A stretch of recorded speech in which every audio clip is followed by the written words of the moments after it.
Hello and welcome back guys. आज का हमारा टॉपिक है ATP which is the fuel of our life. तो आज की वीडियो में हम कवर करेंगे कि एटीपी क्या होता है, कैसे बनता है, इसका स्ट्रक्चर क्या होता है, किस तरह से ये एटीपी सिंथेज एंजाइम क्या होता है, किस तरह से वो एटीपी के सिंथेसिस करता है। इन सभी चीज़ों के बारे में आज हम पढ़ेंगे। तो फटाफट से शुरू करते हैं। सबसे पहले एटीपी के बारे में मैं इतना तो समझ कर चल रही हूँ कि आपने कभी ना कभी अपनी लाइफ में जब भी आपने कभी भी कुछ भी पढ़ा है तो उसमें आपने एटीपी का नाम ज़रूर सुना होगा, और ये सुना होगा कि वो माइटोकॉन्ड्रिया से बनता है। माइटोकॉन्ड्रिया को energy house of the cell भी बोलते हैं ना, power house of the cell. वहाँ से ये एटीपी एंजाइम जो है ये रेगुलेट होता है। एटीपी की फुल फॉर्म क्या होती है? Adenosine triphosphate. और ये क्या है? मॉलिक्यूलर करेंसी है सेल की। एटीपी जो है ये प्रिंसिपल एनर्जी है, मतलब जितने भी बॉडी को प्रोसेसेस करने होते हैं, जितने भी डेली लाइफ के प्रोसेसेस होते हैं, सभी के अंदर एटीपी की रिक्वायरमेंट होती है। सो ATP is the principal energy generating procedure found in all the forms of life. It is often referred to as the molecular currency for intracellular energy transfer. ATP is the fuel for the operation of almost all cells' metabolic pathways. Normal body uses 40 kg of ATP on a daily basis, hence ATP production is one of the most frequent processes occurring in the body. तो ATP जो है हम fuel for life बोल रहे हैं, क्योंकि भाई ATP पे ही सब कुछ डिपेंडेंट है ना। जैसे कि कोई भी गाड़ी है फ्यूल के बिना नहीं चल सकती, वैसे ही हमारी बॉडी जो है वो एटीपी के बिना नहीं चल सकती। तो एटीपी को हम क्या बोल रहे हैं? Fuel for life. हमारी जो नॉर्मल बॉडी होती है ना, उसको डेली बेसिस पर कम से कम 40 किलो 40 kg ऑफ एटीपी की रिक्वायरमेंट होती है। इसीलिए एटीपी प्रोडक्शन जो है वो सबसे फ्रीक्वेंट प्रोसेस है, सबसे जल्दी होने वाला, सबसे ज़्यादा होने वाला प्रोसेस है बॉडी के अंदर। In ATP molecule, two high energy phosphate bonds called phosphoanhydride bonds are responsible for high energy content. एक एटीपी मॉलिक्यूल के अंदर दो हाई एनर्जी की फोस्फेट बॉन्ड्स प्रेजेंट होती है, जिसको हम अभी डायग्राम में बहुत क्लियरली समझेंगे। तो एटीपी मॉलिक्यूल के अंदर दो बॉन्ड्स प्रेजेंट होती हैं, हाई एनर्जी फोस्फेट बॉन्ड्स, जिन्हें हम फोस्फोएनहाइड्राइड बॉन्ड भी बोलते हैं। और यही रिस्पॉन्सिबल होता है कि एटीपी के पास इतनी ज़्यादा एनर्जी है। उसकी मेन कारण, उसकी मेन वजह यही दो बॉन्ड है, हाई एनर्जी बॉन्ड्स, फोस्फोएनहाइड्राइड बॉन्ड्स। ठीक है, ये स्ट्रक्चर है अब देखो एटीपी का। तो ये है एटीपी, इसके अंदर एक ये फोस्फेट ग्रुप प्रेजेंट है, एक ये प्रेजेंट है और एक ये प्रेजेंट है। तो 3 फोस्फेट ग्रुप प्रेजेंट है ना, और एक ये क्या हो गया? एडेनाइन। ठीक है, तो एटीपी क्या हुआ? Adenosine triphosphate. ट्राइफॉस्फेट मतलब 3 फोस्फेट और एडेनोसाइन। तो आगे वाला स्ट्रक्चर एडिनोसाइन, और ये जो 3 इसके साथ चेन बनी है 3 फोस्फेट ग्रुप्स की, ये हो गया ट्राइफॉस्फेट। इसके बीच में अगर आप देखोगे तो जो 2 फोस्फेट बॉन्ड्स हैं ना, 2 फोस्फेट जो हैं आपस में जिस बॉन्ड के थ्रू कनेक्टेड है ना, वो है हमारी हाई एनर्जी फोस्फोएनहाइड्राइड बॉन्ड। एक बॉन्ड यहाँ पर है इन दो के बीच में, एक यहाँ पर है इन दो के बीच में। तो एटीपी मॉलिक्यूल के अंदर total 2 high energy phosphoanhydride bonds होती हैं, इसीलिए ये इसकी एनर्जी बहुत ज़्यादा होती है। अगर आप कहोगे कि एडीपी के अंदर भी होती है वो, तो एडीपी की एनर्जी ज़्यादा क्यों नहीं होती? वो इसीलिए नहीं होती क्योंकि एडीपी के अंदर सिर्फ एक single high energy bond present है, लेकिन इसके पास 2 है एटीपी के पास। तो ATP contains the high energy phosphoanhydride bonds. तो एडीपी जो है उसको एक और फॉस्फेट मिल जाता है, तो वो बॉन्ड बनाते हैं और एटीपी की फॉर्मेशन हो जाती है। नाउ एटीपी सिंथेज क्या होता है? देखो नाम से पता चल रहा है, सिंथेज का मतलब क्या होता है? सिंथेसिस।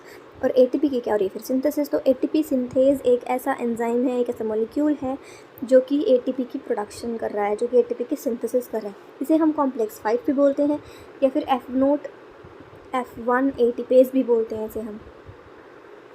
एटीपी सिंथेज को हम कॉम्प्लेक्स 5 क्यों बोलते हैं? आपने इलेक्ट्रॉन ट्रांसपोर्ट चेन का नाम तो सुना ही होगा, पढ़ी भी होगी। तो इलेक्ट्रॉन ट्रांसपोर्ट चेन के अंदर 5 कंपोनेंट्स होते हैं। तो जो 5th कंपोनेंट होता है इलेक्ट्रॉन ट्रांसपोर्ट चेन के अंदर, वो 5th कंपोनेंट जो है वो एटीपी सिंथेज एंजाइम होता है। तो 5th component electron transport chain के अंदर एटीपी सिंथेसिस का एटीपी सिंथेज होता है, इसीलिए इसे हम कॉम्प्लेक्स 5 भी बोलते हैं। F0 F1 एटीपेज क्यों बोल रहे हैं? F0 F1 एटीपेज इसीलिए बोल रहे हैं क्योंकि जो एटीपी सिंथेसिस का स्ट्रक्चर होता है ना, एटीपी सिंथेज का जो स्ट्रक्चर होता है उसके अंदर 2 कंपोनेंट्स होते हैं, एक होता है F0 और एक होता है F1। 2 कंपोनेंट्स हैं इनके अंदर, तो इसीलिए इसके स्ट्रक्चर जैसा इसका स्ट्रक्चर है, तो उस पर डिपेंड करते हुए, उस बेसिस पर इसे हम F0 F1 एटीपेज बोलते हैं। ATP is synthesised from its precursor ADP by ATP synthesis. The overall reaction sequence is ADP plus inorganic phosphate will form ATP, where ADP and PI are joined together by ATP synthase. तो ADP को PI से जोड़ने का काम करता है ATP synthase, और फिर उससे क्या हो जाता है? ATP की synthesis हो जाती है। ATP synthesis is one of the most important enzymes found in the mitochondria of cells की कहाँ मिलता है, माइटोकॉन्ड्रिया में मिलता है। ATP सिंथेसिस को हम F0 F1 एटीपेज भी बोलते हैं। ये एक यूनिवर्सल प्रोटीन है that terminates oxidative phosphorylation by synthesising ATP from ADP and phosphate. जो ATP सिंथेज है वो एक यूनिवर्सल प्रोटीन है और इलेक्ट्रॉन ट्रांसपोर्ट चेन यानी कि जो ऑक्सीडेटिव फॉस्फोराइलेशन है उसको टर्मिनेट भी करता है, एंड भी करता है ATP की फॉर्मेशन करके। कहाँ किसे करके, ADP और फॉस्फेट से। नेक्स्ट देख लेते हैं इसके स्ट्रक्चर के बारे में थोड़ा सा। तो ATP सिंथेज जो है उसे हम कॉम्प्लेक्स 5 बोलते हैं। ATP मॉलिक्यूल्स का जनरेशन करता है, प्रोटॉन मोटिव फोर्स को यूज़ करता है ताकि ATP मॉलिक्यूल्स को रिलीज़ कर सके from into the matrix of the mitochondria. So suppose this is the mitochondrial cell, this is the electron transport chain, है ना, ये पढ़ा ही होगा सबने। तो ये है इसकी electron transport chain. Electron transport chain कहाँ पर प्रेजेंट होती है, इनर माइटोकॉन्ड्रियल मेम्ब्रेन पर। ये हम सपोज कर रहे हैं ये इंटर मेम्ब्रेन स्पेस है, दो मेम्ब्रेन्स के बीच का स्पेस है, यहाँ पर कहीं पर आउटर मेम्ब्रेन आपको मिलेगी। ये इनर मेम्ब्रेन स्पेस हो गया है, ये इंटर मेम्ब्रेन स्पेस हो गया, ये इनर माइटोकॉन्ड्रियल मेम्ब्रेन हो गई है। और इसके बाद ये हो गया इसके अंदर का माइटोकॉन्ड्रियल मैट्रिक्स। देखो ये माइटोकॉन्ड्रिया का स्ट्रक्चर है, इस तरह का होता है कुछ। ये होगी आउटर मेम्ब्रेन, ये वाला inter membrane space, inner membrane और मैट्रिक्स, ठीक है। तो अब यहाँ पर प्रेजेंट है electron transport chain inner mitochondrial membrane के अंदर, है ना। और ये क्या है, ये है मैट्रिक्स। तो क्या हो रहा है यहाँ पर, जो इलेक्ट्रॉन ट्रांसपोर्ट चेन के पहले 4 कंपोनेंट्स होते हैं ना, वो क्या करते हैं कि प्रोटॉन्स का, H पॉजिटिव का प्रोटॉन्स का ट्रांसफ़र करते हैं मैट्रिक्स से इंटर मेम्ब्रेन स्पेस के अंदर। उन चारों प्रोसेसेस के अंदर ही H पॉजिटिव का ट्रांसफ़र होता है मैट्रिक्स से इंटर मेम्ब्रेन स्पेस के अंदर। अब इंटर मेम्ब्रेन स्पेस के अंदर क्योंकि प्रोटॉन्स बहुत ज़्यादा क्वांटिटी में हो जाएंगे, इसीलिए प्रोटॉन्स ज़्यादा हो जाएंगे तो टॉक्सिसिटी हो जाएगी।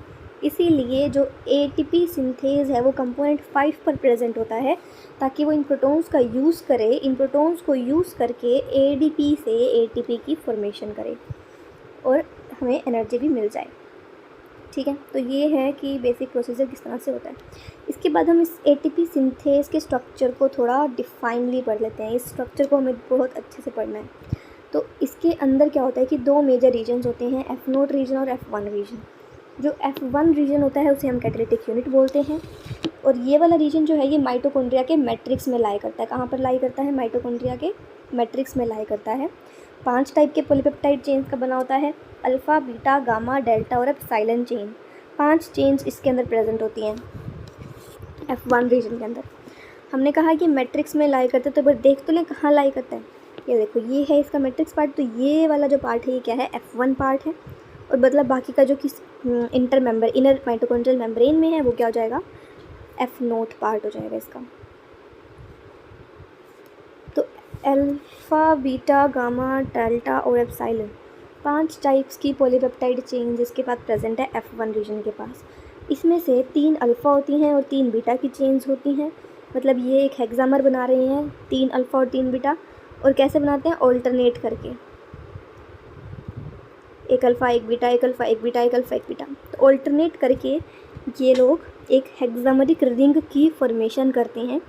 और इसी यही जो मेन पार्ट होता है ना, अल्फ़ा 3 बीटा 3 की hexameric ring, this is the main part this is the main structure which is responsible for catalysing the synthesis of ATP।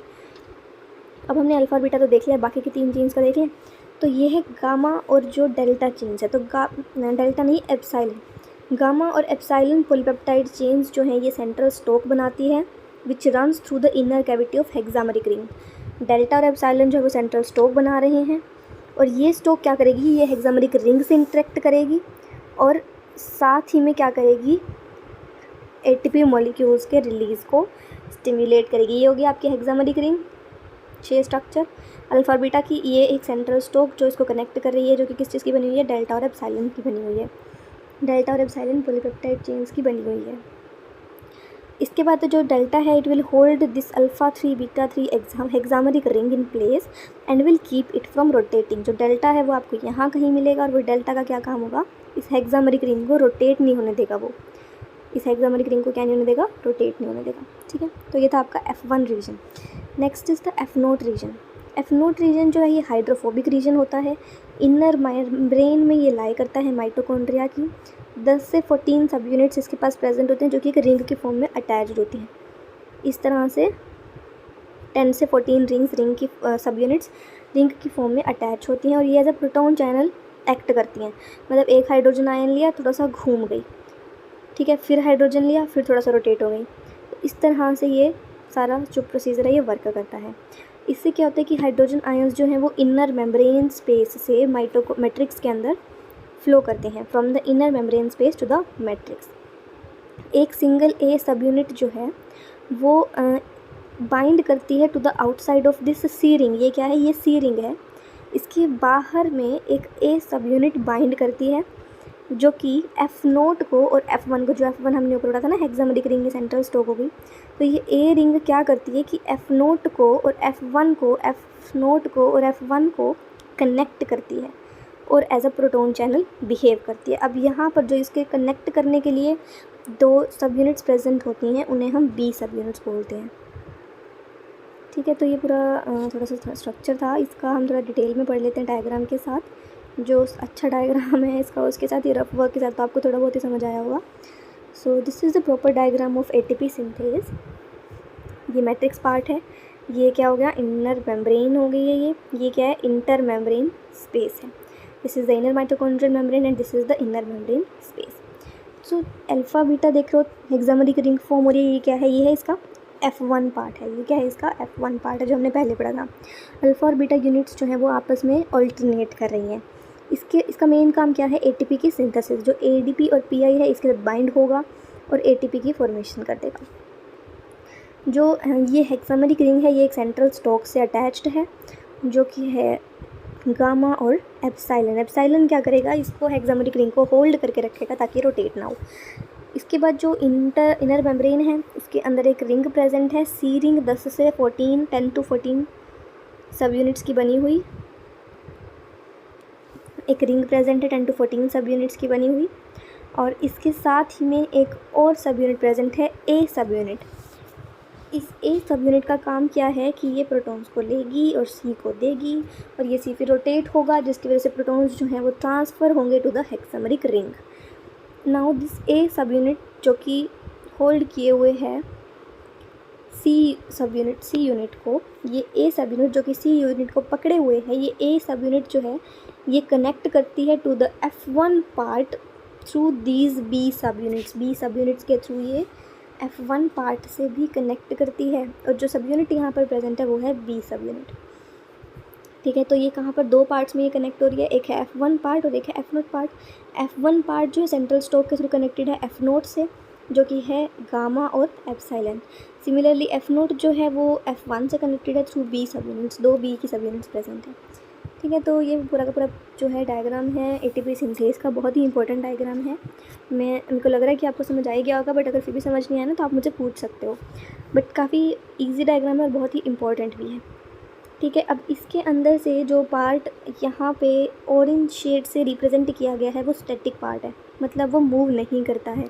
और जो ग्रीन पार्ट है वो इसका रोटेट करता है, ये रोटेटिंग पार्ट है। मतलब कि यहाँ से H पॉजिटिव आएगा, ग्रीन वाले पार्ट को देगा और ये ग्रीन वाला रोटेट कर देगा। मतलब एक ने H ले लिया, रोटेट हो गया, फिर अगला आया, फिर उसने H लिया, फिर वो रोटेट हो गया और ये H पॉजिटिव फिर वो ट्रांसफ़र करेगा टू द हेक्सामेरिक रिंग। तो ये जितना भी ऑरेंज वाला पार्ट है ये रोटेट नहीं करता है, ये स्टैटिक रहता है, नॉन मूविंग पार्ट है। और जो ग्रीन पार्ट है वो रोटेट करता है, रोटेटिंग पार्ट है, ठीक है। इसके बाद नेक्स्ट हम बात करते हैं कि जो F0 और F1 है वो दो पॉइंट पर कनेक्टेड है, हमने देख लिया। एक सेंट्रल स्टॉक है गामा और एप्सिलॉन की और एक आर्म है ए सब यूनिट की जो कि दो सब यूनिट्स है बी की, और एक डेल्टा सब यूनिट भी प्रेजेंट है आर्म के पास, इसकी आर्म के पास डेल्टा सब यूनिट, ए सब यूनिट और बी सब यूनिट है ना। एटीपी सिंथेज के अंदर दो रीजन्स है, रोटेटिंग रीजन और स्टेशनरी रीजन, ये भी हमने पढ़ लिया। रोटेटिंग रीजन सी रिंग का बना हुआ है, डेल्टा और एप्सिलॉन की स्टॉक से बना हुआ है, और स्टेशनरी रीजन बाकी का जो बचा हुआ वो सब स्टेशनरी रीजन है। तो दो रीजन्स है एटीपी सिंथेज के मॉलिक्यूल के अंदर। So this was the whole ATP synthase video. I hope you like the video, and if you like the video don't forget to like, share and subscribe my channel. Thanks for watching.